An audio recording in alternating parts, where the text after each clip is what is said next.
vê a história de Neemias, Neemias reconstruiu 52 dias, o que não conseguiram reconstruir em décadas.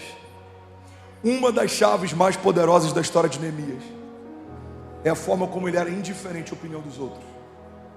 Irmão, olha para mim. Tão importante quanto você se inclinar para uma opinião de Deus é você se tornar indiferente a uma opinião que não vem de Deus. E Neemias estava lá construindo, o povo querendo retaliar, os inimigos querendo dividir, e ele estava focado. E em algum momento envia um mensageiro, o mensageiro fala: Neemias, estão te convidando para descer e conversar lá embaixo. Ele fala: eu estou ocupado demais com uma visão que Deus me deu. E a Bíblia diz que quando o mensageiro ele retorna e dá essa resposta, então os homens que haviam enviado ele na primeira vez enviam novamente, e ele fala a mesma coisa, e ele recebe de Neemias a mesma resposta: avisa para eles que eu estou ocupado demais com uma visão que Deus me deu. Irmão, olha para mim. Tem momentos da nossa história que a gente precisa ser um pouco mais direto com quem tenta tirar a gente do foco. Às vezes a gente fica preocupado demais de não ser ríspido com quem quer tirar a gente do caminho, e a gente acaba sendo neutro com quem está chamando a gente para um lugar. Você tem que fechar todas as portas de acesso a comentaristas, a pessoas que dão opinião, a pessoas que querem te influenciar, mas você precisa abrir as janelas dos céus para toda palavra que vem de Deus, para todo conselho que vem dos céus, para todo fundamento que é inabalável. Irmão, o que a gente precisa não é de mais opiniões, a gente precisa é de mais fundamentos. Eu fui esses dias num podcast que é muito relevante no Brasil, e ele me perguntou qual que é a sua opinião sobre isso. Eu falei: ninguém quer saber minha opinião.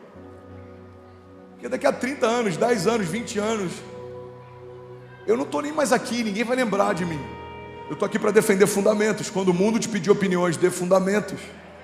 Então, assim diz a palavra de Deus, assim diz o Senhor, assim diz. Você entende? Porque a gente para de se mover por aquilo que a gente acha, irmão. O que a gente acha está enraizado em sentimentos, está enraizado em percepções, é sensorial, é superficial, passa. Opiniões mudam. Quantas opiniões você tinha em relação a alguns temas centrais há 10 anos atrás? Eles mudaram hoje, vão mudar daqui a 10 anos. As nossas opiniões são volúveis, mas existe um fundamento. As palavras do Senhor não são. Todas as coisas podem passar, mas as minhas palavras não passarão, diz o Senhor. Você está comigo? Se for para Jesus, você pode fazer melhor. Aleluia.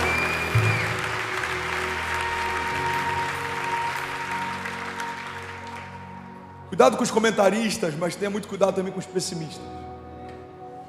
Os pessimistas muitas vezes são travestidos de pessoas sensatas ou zelosas.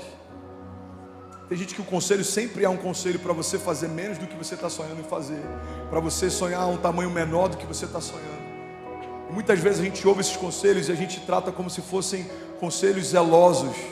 Talvez não, talvez sejam só pessoas pessimistas. Uma das coisas que eu mais ouvi são pessoas dizendo: no início do meu ministério eu também era assim, igual você, isso vai passar. Ah, eu também era assim, empolgado no início, isso passa. E pior, quando tentam ancorar isso numa coisa que parece que é muito sensata. Quando a gente amadurece, isso muda. Irmão, não tem nada a ver maturidade com a ausência de ousadia. Não tem nada a ver tempo de ministério com a ausência de confiança em Deus. Eu declaro, eu creio que daqui a 20 anos eu vou olhar para coisas que aos nossos olhos hoje parecem que a gente foi ousado demais, e a gente vai rir dessas coisas falando: cara, lembra quando para a gente isso parecia muito grande? Olha o que o Senhor está fazendo agora.